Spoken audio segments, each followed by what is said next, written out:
How's it going, everyone? With the 159th overall pick in the 5th round, the Green Bay Packers decided to stay on the defensive side of the ball and decided to pick a linebacker in Collin Oliver out of Oklahoma State University.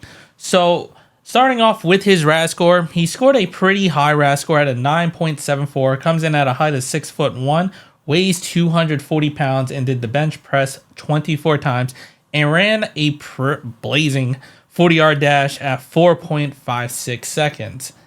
Now, going on to his college career, this is probably why he actually fell in the draft. So, unfortunately, in his final year at Oklahoma State University, he only played in 2 games and really only played in 5 quarters. And he sustained a foot injury that made him miss the entire final year of his college career.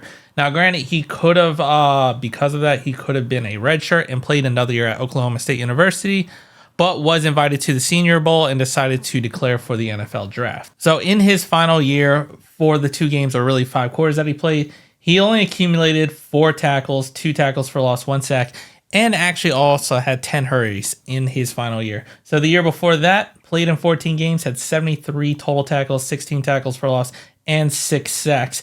And you could see the difference for Oklahoma State's defense. In 2023 was a very, very good defense. And then once he got injured in 2024, they plummeted. It was one of the worst defenses in the league. So his presence was severely missed. Although he only played pretty much 3 years over there at Oklahoma State University, he's still going to be one of the greatest defenders to actually play and suit up for Oklahoma State.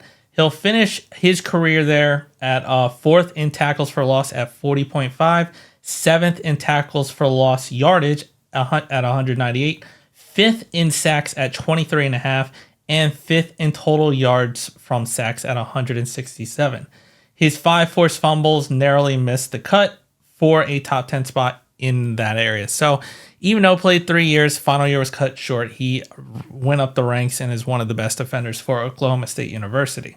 And then over on Packers.com, a brief synopsis for him that they wrote.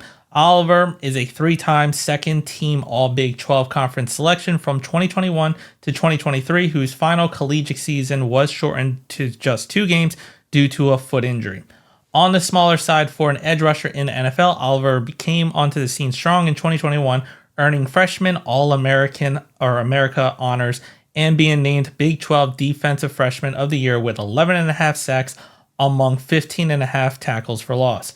The Oklahoma City native followed that up with 5 sacks among 7.5 tackles for loss in 2022, then 6 sacks among a team best 15.5 tackles for loss in 2023. So pretty productive. Of course, he's already in the top career stat numbers. And so if you haven't kind of put it together, yes, he is labeled as a linebacker, but I feel like he's probably going to end up being an edge rusher in the Packers 4-3 system because he mainly rushed the passer. Now, a big knock on him, despite the injury, of course, the foot injury, and that's why he also fell. Another knock on him is the fact that he missed so many tackles.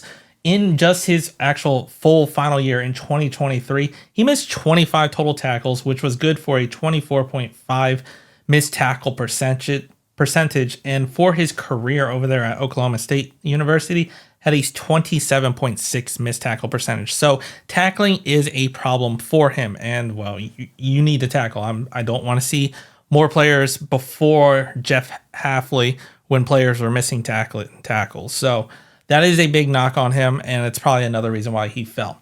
But at the end of the day, in the 5th round, the Packers are getting a highly productive edge rusher. You can't have too many edge rushers, as Gutekunst has said. And here they are on the day 3, finally trying to get that position at edge rusher and the defensive line some more depth. We got in the previous round, we got someone who's a good run stopper. Now we got in this round, someone that can rush the passer and was productive. But let me know what you think down in the comments. If you liked the video, hit the like button, subscribe to the channel, and as always, go Pack Go.